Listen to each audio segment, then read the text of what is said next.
मैंने संविधान रूपी एक देव मंदिर बनाया और देवताओं के प्राण प्रतिष्ठा के पूर्व दानवों ने इसे चुरा लिया। जुडिशरी के लिए भी एक करारा प्रहार है। दोस्तों, अतुल सुभाष का सुसाइड का जैसे ही वीडियो आया 90 मिनट का, उसके बाद सवाल हुआ और जिस तरीके से तारीख पे तारीख जो है 154 तारीख दी गई और उसके बाद जो है 54 बार वो आया, उसके बाद फ्रस्ट्रेट और डिप्रेशन के शिकार के बाद जो सुसाइड किया, सुसाइड इसलिए किया है क्योंकि उनकी पत्नी बोलती है कि सुसाइड अभी तक कर क्यों नहीं रहे हो। उसके बाद जो है जज साहिबा जो है रीता कौशिक, वो भी हंसती है। उसके बाद इस पूरे मामले पे जो है भूचाल मचा हुआ है, पूरा सिस्टम पे सवाल खड़ा होता है, चाहे वो हाई कोर्ट, लोअर कोर्ट, अब सुप्रीम कोर्ट पे भी सवाल उठता है, न्यायिक प्रणाली पे भी सवाल उठता है। सीधे हम जुड़ेंगे हाई कोर्ट के जाने माने अधिवक्ता हैं कौशलेंद्र नारायण जी, इनसे जानेंगे चूँकि ये इस पूरे मामले में नेशनल मुद्दे पे भी बात की, स्टालिन वाले मामले को जो इन्होंने काफ़ी ज़्यादा उठाया था और केस लड़ने की कोशिश किए, उसके बाद जो है जीत दर्ज हुआ इनका। ऐसे में हम सीधे बात करेंगे। स्वागत है कौशलेंद्र जी आपका। धन्यवाद। देखिए, जिस तरीके से कौशलेंद्र जी अतुल सुभाष एक कहीं न कहीं वीडियो छोड़ करके और सुसाइड किया और उसके बाद जो है सिस्टम पे सीधा और सीधा सवाल उठ रहा है, क्या कहना चाह रहे हैं? देखिए विभू जी, आप एक वरिष्ठ पत्रकार हैं और इस समसामयिक मुद्दे पर खास करके एक ज्वलंत जो मुद्दा है उस पर हमारी लीगल विचारधारा को लेने के लिए आए हैं। इसके लिए मैं आपको बहुत बहुत शुक्रिया अदा करता हूं, धन्यवाद देता हूं।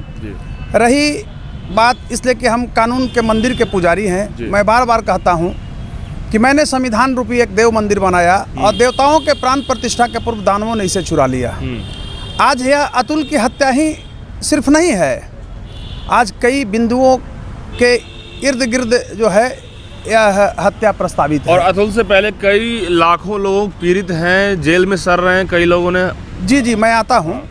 सबसे पहले जुडिशरी पर भी एक सवाल खड़ा होता है कि वो महिला को यह राइट दिया गया है कि पूरे इंडिया में कहीं भी केस दर्ज करा सकती है। ये लोग अपना मायके में करा देती है जी।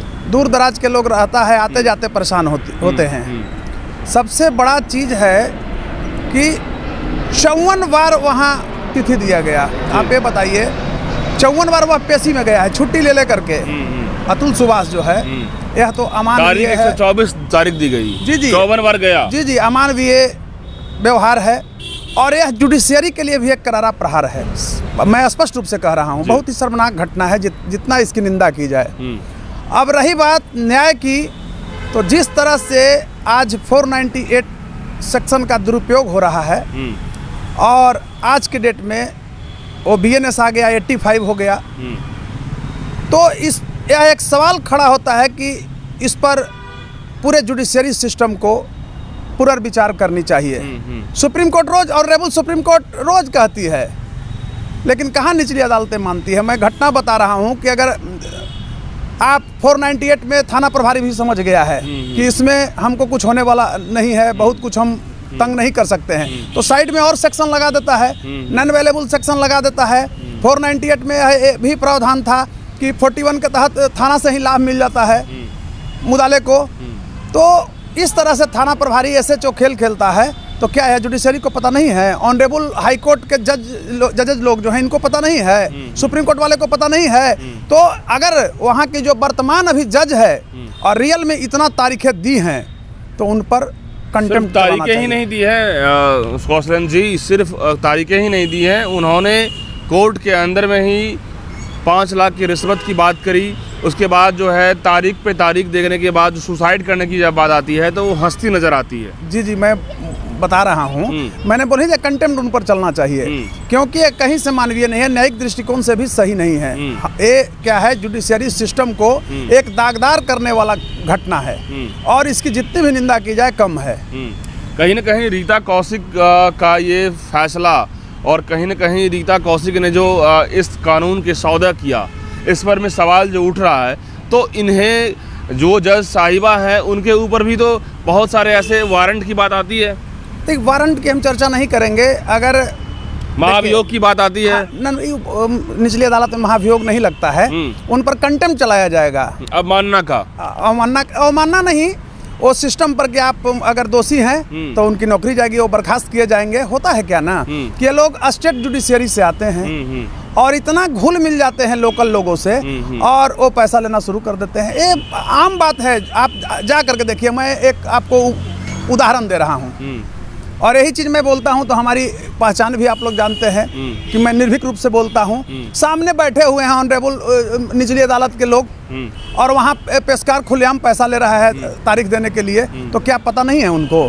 तो सिस्टम बड़ा खराब है। माने हमारी मानवीयता, 100 रुपया से लेकर के हमारी मोटा मुर्गा जो है, मैं बार बार कह रहा हूँ कि हमारी मानवीयता सिसक कर रो पड़ती है। कहीं से इसको हम न्याय उचित नहीं कह सकते हैं। एक काला कोट वाले होने के नाते, एक विधिक क्षेत्र के एक पुजारी होने के नाते, एक एडवोकेट होने के नाते जितनी भी निंदा हो यह सही होगा और हम एक इसकी माने घोर निंदा करते हैं कि यह जो भी घटना घटी है अतुल सुभाष के साथ, अतुल सुभाष के साथ ही ऐसी घटनाएं हैं। अतुल सुभाष देखिए सॉफ्टवेयर इंजीनियर थे, बहुत लाइटेड मामला हुए। कितने अतुल सुभाष जैसे लोग गाँव में, आप ये समझिए अशिक्षित लोग जो हैं समुद्र की तलहटी किनारे जो बसे हुए हैं और केस मुकदमे में फंस रहे हैं, वो मारे जा रहे हैं, प्रताड़ित होकर मर रहे हैं। तो मैं कहना चाहता हूँ ये भारत सरकार से भी और सुप्रीम कोर्ट से भी मेरा अनुरोध है, ऑनरेबल सुप्रीम कोर्ट से, कि एक विधि विमर्श होने की ज़रूरत है और पुरुषों के लिए न्याय के भी एक आयोग बने और वह मामला जाए, उनको भी आज़ादी दिया जाए, क्योंकि शोषण उनका भी हो रहा है। कहीं न कहीं जिस तरीके से निकिता जो हैं उनकी पत्नी, उनके ऊपर उन्होंने कहा है कि वो आरोप लगाने की जो बात आती है, वो खुद आरोप लगाई है अननेचुरल सेक्स करने की बात। लेकिन जहाँ तक वो कह रहा है कि मेरा 6 महीने का ही रिलेशन हुआ जिससे मेरे एक बच्चे भी हुए उसके बाद।